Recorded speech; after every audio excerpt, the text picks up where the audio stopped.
another. Mainstream media, government cover-ups. You want answers? Well, so does he. He's Alex Jones on the GCN Radio Network. And now, live from Austin, Texas, Alex Jones.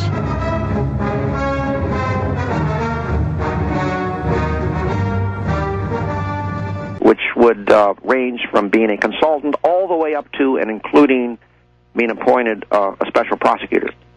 I certainly would not be averse to prosecuting George W. Bush for murder, and I can tell you right now that unquestionably I would seek the death penalty against him.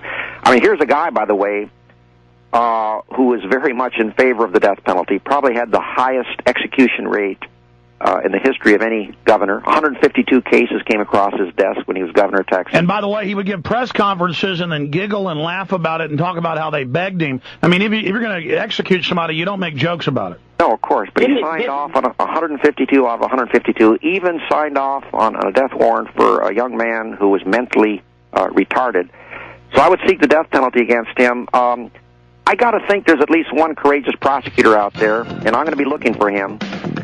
And hey, Frankie, we got to go to break. We got to go to break. Thank you for the call, Frankie. More calls straight ahead. David, Walt, Steve, and others. There is no doubt that Vincent Bugliosi is treading where angels fear to tread. I mean, there is no doubt that it is. This guy has really got a lot of will and nerve because we're dealing with global mafia here. George Bush is just their front man. We'll be right back. Alex Jones. We're going to take you inside the Senator Ted Stevens indictment for about 20-30 minutes with Dr. Nick Begich coming up in 20 minutes. Then Bob Chapman coming on to break down some of the financial developments that have been happening in the fourth hour. Open phones then for Bob Chapman.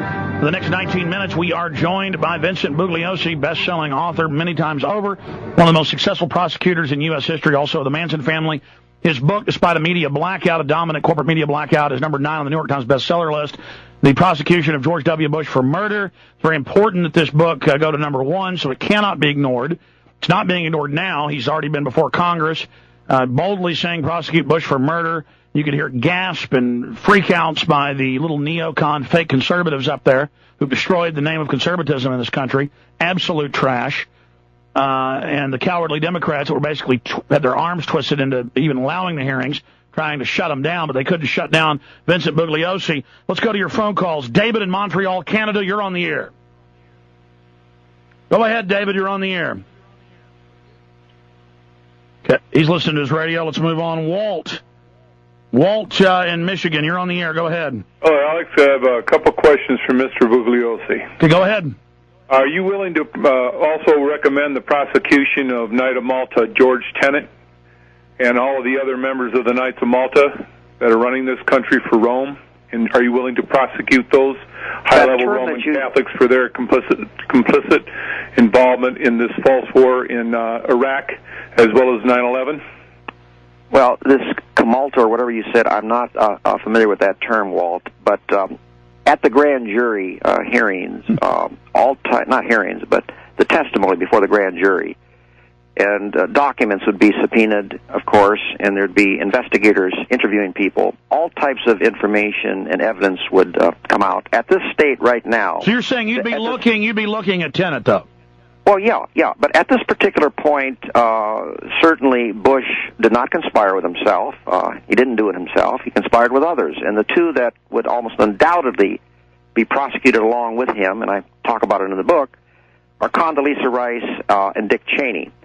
I have a sense that Rove is up over his head in this, but the grand jury testimony would probably answer that question.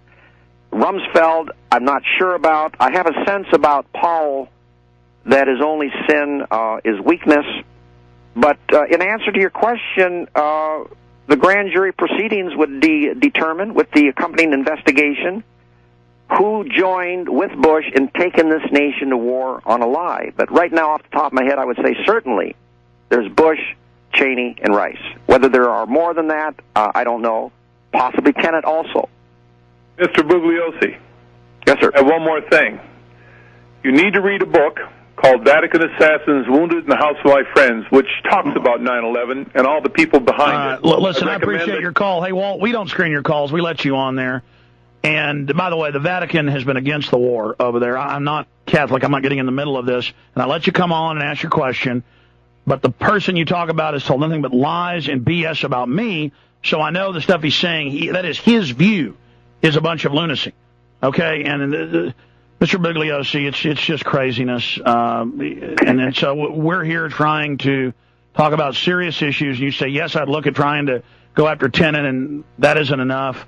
And then people that have slandered me and my family, said horrible things about me, have to then make this show about selling their dirty book.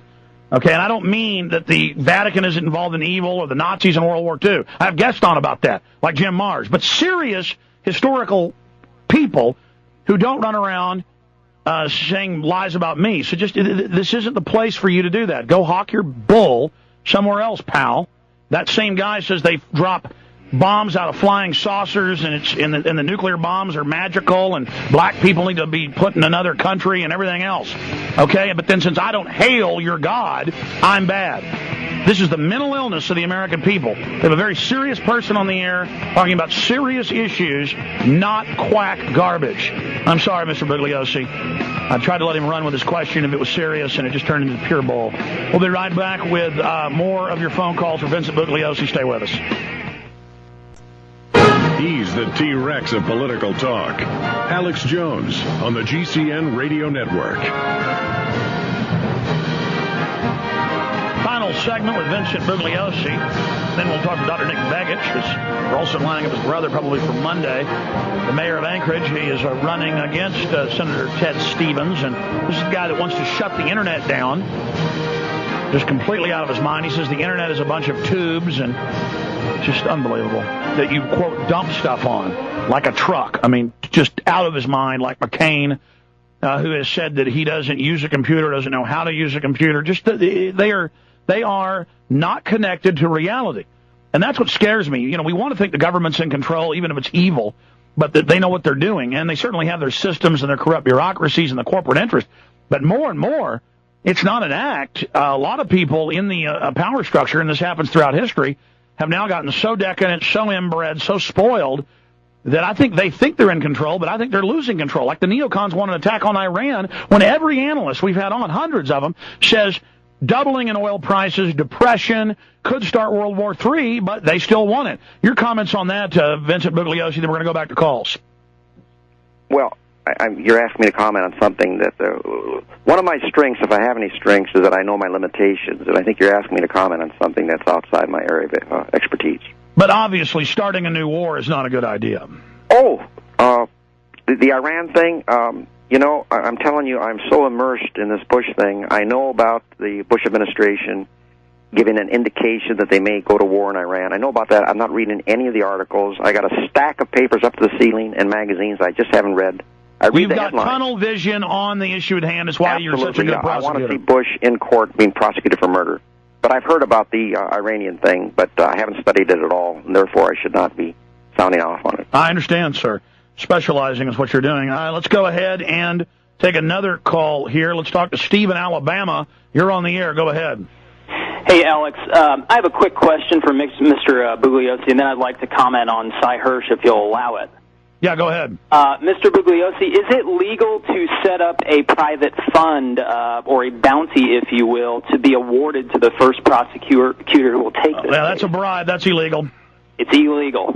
Well, let's get the prosecutors. Hold on. Let's get his take. I just blurted that out. Well, I don't know if I know the answer to that. If you offer money to influence a public act, that is bribery. Whether this particular thing would fall within the realm of bribery, I don't know. Yeah. Off the top of my head, it sounds like bribery. Although bribery always, as you know, is behind the scenes. It's covert. But that sounds like something Karl Rove would do to then discredit the whole process of going after them for crimes. That's a dirty trick. That's called black propaganda, and that is a horrible idea. I'm not mad at you for. Here's the other thing that I'm concerned about. If this were to go to trial, it would be the biggest murder trial in American history, and I hope if there's a prosecutor out there that steps forward that he's not doing so just for the enormous publicity. Wherever he is in Fargo, North Dakota, Lexington, Kentucky, the whole world press would be at his door. He'd be on the cover of every magazine. So let's hope if a prosecutor steps forward, it's not for publicity, but to bring about justice for the American people. Now, here's an example. Let's say a real prosecutor steps forward who's willing to risk their life and their name and everything else with this clear-cut case Vincent Bugliosi and others have put together. I guarantee you the White House would have some clown pop up who would act crazy and ridiculous and probably talk about flying saucers at the meetings and at the press conferences to discredit the whole thing. I mean, they got a lot of dirty tricks, folks. I mean, Karl Rove got caught bugging his own office. Don't forget that. Back when he was at the state here in Texas. Right. So they play all sorts of games. But I'm not mad at you for asking the question, Steve. It's a good question because we could then answer it. But anything else?